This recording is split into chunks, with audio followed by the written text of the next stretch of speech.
लोग लाइनों में लगे होंगे खाने के लिए।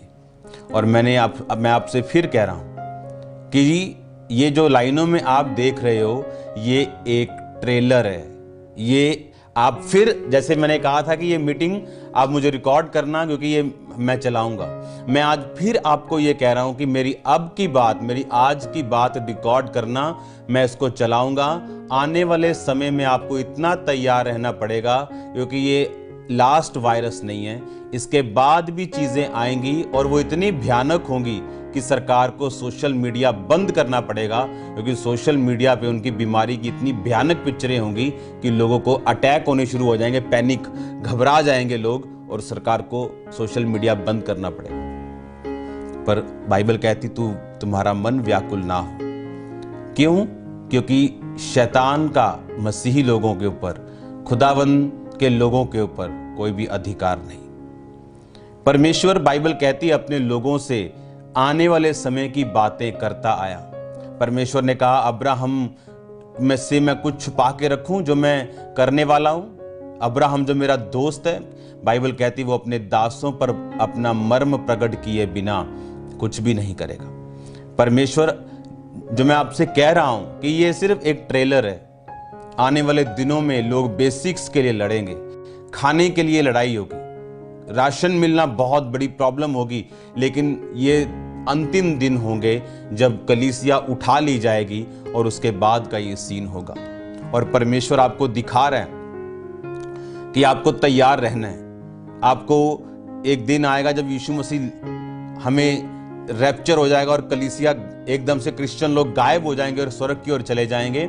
उसके बाद ऐसे दिन आएंगे कि लोगों के पास एक खाने के लिए उन्हें मोहरें लगवानी पड़ेंगी, और उस समय जो तो विश्वासी अभी पूरे हैं वो तो चढ़ा लिए जाएंगे स्वर्ग पे, लेकिन जो पूरे नहीं उन्हें सेकंड चांस मिलेगा। लेकिन वो सेकंड चांस उनको अपनी मौत में से होकर उद्धार में प्रवेश करना पड़ेगा।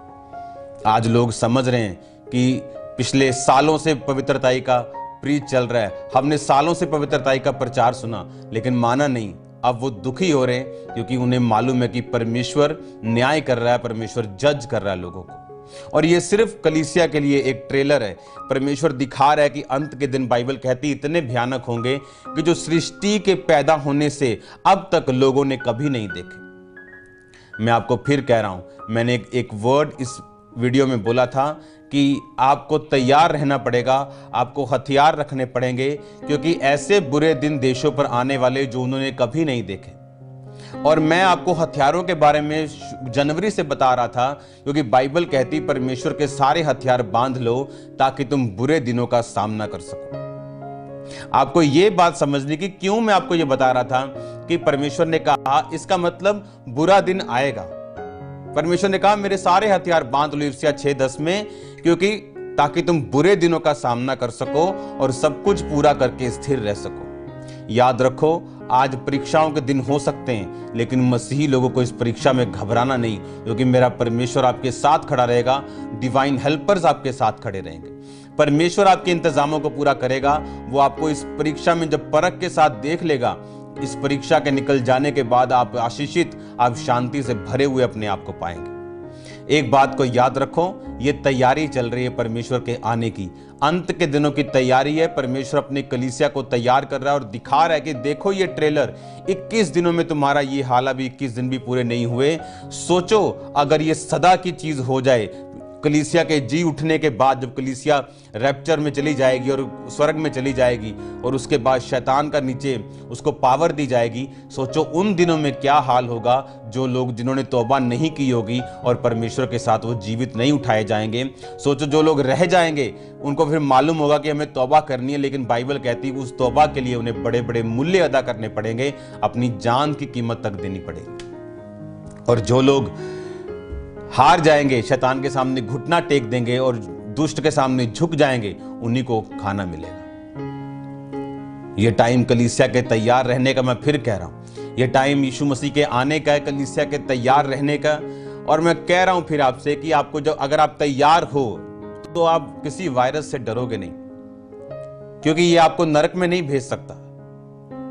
और बाइबल कहती है अपनी समझ का सहारा ना लेना, वरन संपूर्ण मन से यहोवा पर भरोसा रखना, उसी को स्मरण करके सब काम करना, वो तेरे लिए सीधा मार्ग निकालेगा। अपनी दृष्टि में बुद्धिमान ना होना, यहोवा का भय मानना, बुराई से अलग रहना, इस कारण तेरा शरीर भला चंगा और तेरी हड्डियां पुष्ट रहेंगी। अपनी दृष्टि में बुद्धिमान मत होना, यहोवा का डर रखना, बुराई से अलग रहना, तेरा शरीर भला चंगा और तेरी हड्डियां पुष्ट रहेंगी। यह वचन आपके लिए हथियार है, यह वचन आपके लिए दवाई है, यह वचन आपको सुरक्षित रखेगा यीशु मसीह के नाम में। वो आपको शर्मिंदा नहीं होने देगा, आपके बच्चों को शर्मिंदा नहीं होने देगा, वो आपकी सुरक्षा रखेगा अगर आप इस वचनों का अंगीकार करेंगे। याद रखो, मैंने आपको बताया था कि सुबह उठ के अंगीकार करना, क्योंकि अंगीकार करने का टाइम आ चुका है। बाइबल कहती दाऊद अंगीकार करता था कि मैं नहीं डरूंगा।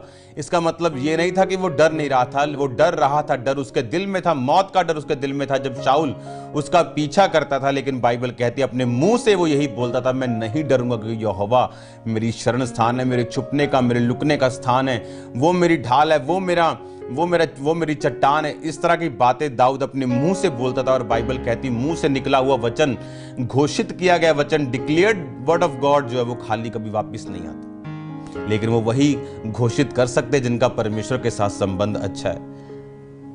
वो घोषित नहीं कर सकते जो व्यभिचार में, उनको मालूम है व्यभिचार में उनको तौबा की जरूरत है। घोषित किया वचन उनकी जिंदगी में काम नहीं करेगा।